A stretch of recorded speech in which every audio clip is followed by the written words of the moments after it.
প্রতি বৎসর মাঘ মাসের মাঝামাঝি রহমত দেশে চলিয়া যায়। এই সময়টা সমস্ত পাওনার টাকা আদায় করিবার জন্য সে বড় ব্যস্ত থাকে। বাড়ি বাড়ি ফিরিতে হয়, কিন্তু তবু একবার মিনিকে দর্শন দিয়া যায়। দেখিলে বাস্তবিক মনে হয় উভয়ের মধ্যে যেন একটা ষড়যন্ত্র চলিতেছে। সকালে যেদিন আসিতে পারে না, সেদিন দেখি সন্ধ্যার সময় আসিয়াছে। অন্ধকারে ঘরের কোণে সেই ঢিলেঢালা জামা পায়জামা পরা, সেই ঝুলাঝুলিওয়ালা লম্বা লোকটাকে দেখিলে বাস্তবিক হঠাৎ মনের ভিতরে একটা আশঙ্কা উপস্থিত হয়। কিন্তু যখন দেখি মিনি কাবুলিওয়ালা ও কাবুলিওয়ালা করিয়া হাসিতে হাসিতে ছুটিয়া আসে এবং দুই অসমবয়সী বন্ধুর মধ্যে পুরাতন সরল পরিহাস চলিতে থাকে, তখন সমস্ত হৃদয় প্রসন্ন হইয়া ওঠে। একদিন সকালে আমার ছোট ঘরে বসিয়া প্রুফশিট সংশোধন করিতেছি।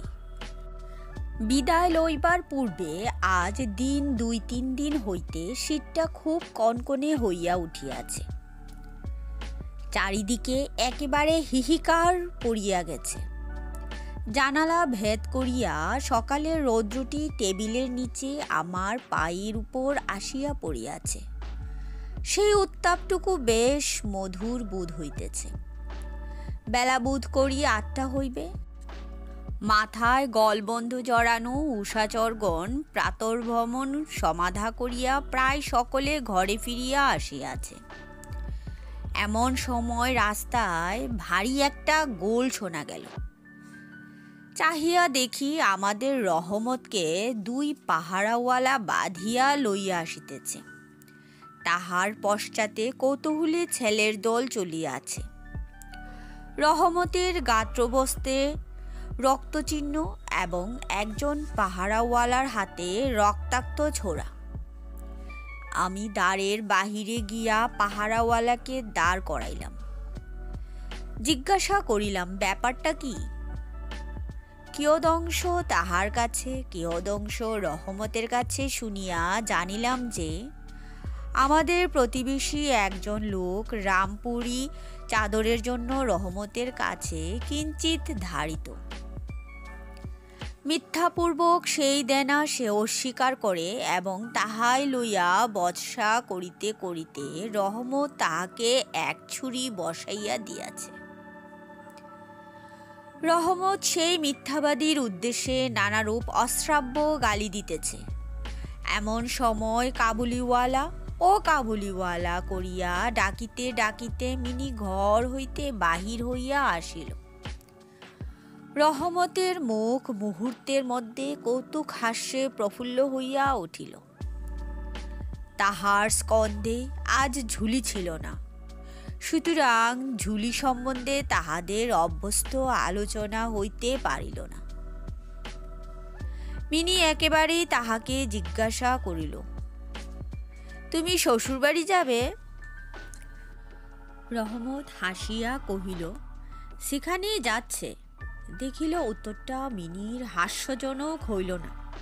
তখন হাত দেখাইয়া বলিল, শ্বশুরাকে মারিতাম, কিন্তু কি করিব, হাত বাঁধা। সাংঘাতিক আঘাত করা অপরাধে কয়েক বৎসর রহমতের কারাদণ্ড হইল। তাহার কথা এক প্রকার ভুলিয়া গেলাম। আমরা যখন ঘরে বসিয়া চিরাভ্যস্ত মতো নিত্য কাজের মধ্যে দিনের পর দিন কাটাইতাম, তখন একজন স্বাধীন পর্বতচারী পুরুষ কারাপ্রাচীরের মধ্যে যে কেমন করিয়া বর্ষ যাপন করিতেছে, তাহা আমাদের মনেও উদয় হইত না। আর চঞ্চল হৃদয়া মিনির আচরণ যে অত্যন্ত লজ্জাজনক, তাহা তাহার বাপকেও স্বীকার করিতে হয়। সে স্বচ্ছন্দে তাহার পুরাতন বন্ধুকে বিস্মৃত হইয়া প্রথমে নবী সহিসের সহিত সখ্য স্থাপন করিল। পরে ক্রমে যত তাহার বয়স বাড়িয়া উঠিতে লাগিল, ততই সখার পরিবর্তে একটি একটি করিয়া সখী জুটিতে লাগিল। এমনকি এখন তাহার বাবার লিখিবার ঘরেও তাহাকে আর দেখিতে পাওয়া যায় না। আমি তো তাহার সহিত এক প্রকার আড়ি করিয়াছি। কত বৎসর কাটিয়া গেল, আরেকটি শরৎকাল আসিয়াছে। আমার মিনির বিবাহের সম্বন্ধ স্থির হইয়াছে। পূজার ছুটির মধ্যে তাহার বিবাহ হইবে। কৈলাসবাসিনীর সঙ্গে সঙ্গে আমার ঘরের আনন্দময়ী পিতৃভবন অন্ধকার করিয়া পতিগৃহে যাত্রা করিবে। প্রভাতটি অতি সুন্দর হইয়া উদয় হইয়াছে। বর্ষার পরে এই শরতের নতুন ধৌত রৌদ্র যেন সেহাগায় গলানো নির্মল সোনার মতো রং ধরিয়াছে। কলিকাতার গলির ভিতরকার অপরিচ্ছন্ন ঘেঁষাঘেঁষি বাড়িগুলির উপরেও এই রৌদ্রের আভা একটি অপরূপ লাবণ্য বিস্তার করিয়াছে। আমার ঘরে আজ রাত্রি শেষ হইতে না হইতেই সানাই বাজিতেছে। সে বাঁশি যেন আমার বুকের পঞ্জরের হাড়ের মধ্য হইতে কাঁদিয়া কাঁদিয়া বাজিয়া উঠিতেছে। করুণ ভৈরবী রাগিণীতে আমার আসন্ন বিচ্ছেদ ব্যথাকে শরতের রৌদ্রের সহিত সমস্ত বিশ্বজগৎময় ব্যক্ত করিয়া দিতেছে। আজ আমার মিনির বিবাহ। সকাল হইতে ভারী গোলমাল, লোকজনের আনাগোনা। উঠানে বাঁশ বাঁধিয়া পাল খাটানো হইতেছে। বাড়ির ঘরে ঘরে এবং বারান্দায় ঝাড় টাঙ্গাইবার ঠুং ঠাং শব্দ উঠিতেছে। হাঁকডাকের সীমা নাই। আমি আমার লিখিবার ঘরে বসিয়া হিসাব দেখিতেছি। এমন সময় রহমত আসিয়া সেলাম করিয়া দাঁড়াইল। আমি প্রথমে তাহাকে চিনিতে পারিলাম না। তাহার সে ঝুলি নাই, তাহার সে লম্বা চুল নাই, তাহার শরীরে পূর্বের মতো সেই তেজ নাই। অবশেষে তাহার হাসি দেখিয়া তাহাকে চিনিলাম।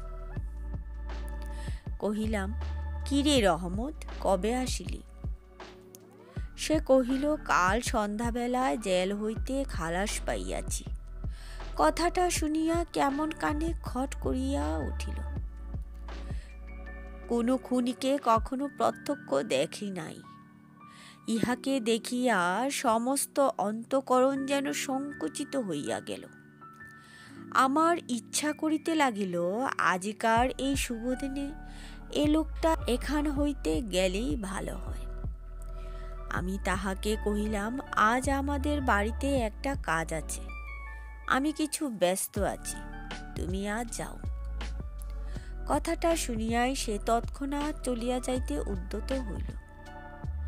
অবশেষে দরজার কাছে গিয়া একটু ইতস্তত করিয়া কহিল, খুকিকে একবার দেখিতে পাইব না? তাহার মনে বুঝি বিশ্বাস ছিল মিনি সেইভাবেই আছে। সে যেন মনে করিয়াছিল মিনি আবার সেই পূর্বের মতো কাবুলিওয়ালা ও কাবুলিওয়ালা করিয়া ছুটিয়া আসিবে। তাহাদের সেই অত্যন্ত কৌতুকবহ পুরাতন হাস্যালাপের কোনরূপ ব্যত্যয় হইবে না। এমনকি পূর্ববন্ধুত্ব স্মরণ করিয়া সে এক বাক্স আঙ্গুর এবং কাগজের মোড়কে কিঞ্চিত কিশমিশ বাদাম বোধকরি কোনো স্বদেশীয় বন্ধুর নিকট হইতে চাহিয়া চিন্তিয়া সংগ্রহ করিয়া আনিয়াছিল। তাহার সে নিজের ঝুলিটি আর ছিল না। আমি কহিলাম, আজ বাড়িতে কাজ আছে, আজ আর কাহারও সহিত দেখা হইতে পারিবে না। সে যেন কিছু ক্ষুণ্ণ হইল। স্তব্ধভাবে দাঁড়াইয়া একবার স্থির দৃষ্টিতে আমার মুখের দিকে চাহিল। তারপরে বাবু সেলাম বলিয়া দ্বারের বাহির হইয়া গেল। আমার মনে কেমন একটু ব্যথা বোধ হইল। মনে করিতেছি তাহাকে ফিরিয়া ডাকিব, এমন সময়ে দেখি সে আপনি ফিরিয়া আসিতেছে। কাছে আসিয়া কহিল, এই আঙ্গুর এবং কিঞ্চিত কিশমিশ বাদাম খুকির জন্য আনিয়াছিলাম, তাহাকে দিবেন। আমি সেগুলি লইয়া দাম দিতে উদ্যত হইলে সে হঠাৎ আমার হাত চাপিয়া ধরিল, কহিল, আপনার বহুত দয়া, আমার চিরকাল স্মরণ থাকিবে, আমাকে পয়সা দিবেন না। বাবু, তোমার যেমন একটি লড়কি আছে, তেমনি দেশে আমারও একটি লড়কি আছে। আমি তাহারই মুখখানি স্মরণ করিয়া তোমার খুকির জন্য কিছু কিছু মেওয়া হাতে লইয়া আসি। আমি তো সৌদা করিতে আসি না। এই বলিয়া সে আপনার মস্ত ঢিলা জামাটার ভিতর হাত চালাইয়া দিয়া বুকের কাছে কোথা হইতে এক টুকরা ময়লা কাগজ বাহির করিল। বহু সযত্নে ভাঁজ খুলিয়া দুই হস্তে আমার টেবিলের উপর মেলিয়া ধরিল।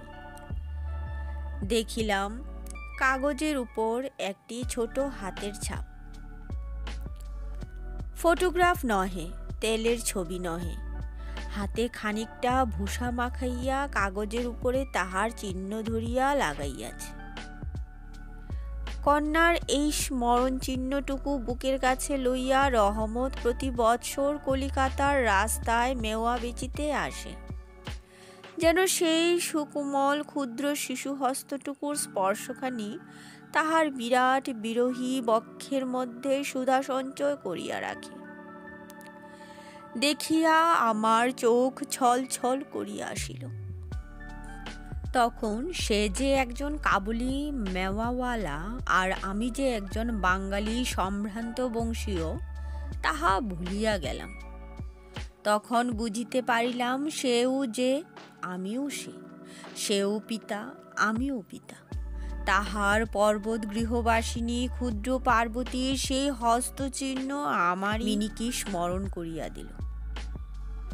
আমি তৎক্ষণাৎ তাহাকে অন্তঃপুর হইতে ডাকাইয়া পাঠাইলাম। অন্তঃপুরে ইহাতে অনেক আপত্তি উঠিয়াছিল, কিন্তু আমি কিছুতে কর্ণপাত করিলাম না। রাঙা চেলি পরা, কপালে চন্দন আঁকা বধূবেশিনী মিনি সলজ্জ ভাবে আমার কাছে আসিয়া দাঁড়াইল। তাহাকে দেখিয়া কাবুলিওয়ালা প্রথমটা থতমত খাইয়া গেল। তাহাদের পুরাতন আলাপ জমাইতে পারিল না। অবশেষে হাসিয়া কহিল, খুকি, তুমি শ্বশুরবাড়ি যাবিস? মিনি এখন শ্বশুরবাড়ির অর্থ বুঝে। এখন আর সে পূর্বের মতো উত্তর দিতে পারিল না। রহমতের প্রশ্ন শুনিয়া লজ্জায় আরক্ত হইয়া মুখ ফিরাইয়া দাঁড়াইল। কাবুলিওয়ালার সহিত মিনির যেদিন প্রথম সাক্ষাৎ হইয়াছিল, আমার সেই দিনের কথা মনে পড়িল। মনটা কেমন ব্যথিত হইয়া উঠিল। মিনি চলিয়া গেলে একটা গভীর দীর্ঘ নিঃশ্বাস ফেলিয়া রহমত মাটিতে বসিয়া পড়িল। সে হঠাৎ স্পষ্ট বুঝিতে পারিল তাহার মেয়েটিও ইতিমধ্যে এইরূপ বড় হইয়াছে। তাহার সঙ্গেও আবার নতুন আলাপ করিতে হইবে। তাহাকে ঠিক পূর্বের মতো তেমনটি আর পাইবে না। এ 8 বৎসরে তাহার কি হইয়াছে তাই বা কে জানে। সকালবেলায় শরতের স্নিগ্ধ রৌদ্রকিরণের মধ্যে সানাই বাজিতে লাগিল। রহমত কলিকাতার এক গলির ভিতরে বসিয়া আফগানিস্তানের এক মরুপর্বতের দৃশ্য দেখিতে লাগিল। আমি একখানি নোট লইয়া তাহাকে দিলাম। বলিলাম, রহমত, তুমি দেশে তোমার মেয়ের কাছে ফিরিয়া যাও। তোমাদের মিলন সুখে আমার মিনির কল্যাণ হোক।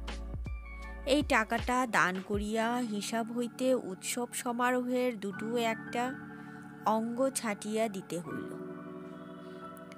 যেমন মনে করিয়াছিলাম তেমন করিয়া ইলেকট্রিক আলো জ্বালাইতে পারিলাম না। গড়ের বাদ্যও আসিল না। অন্তঃপুরে মেয়েরা অত্যন্ত অসন্তোষ প্রকাশ করিতে লাগিলেন, কিন্তু মঙ্গল আলোকে আমার শুভ উৎসব উজ্জ্বল হইয়া উঠিল।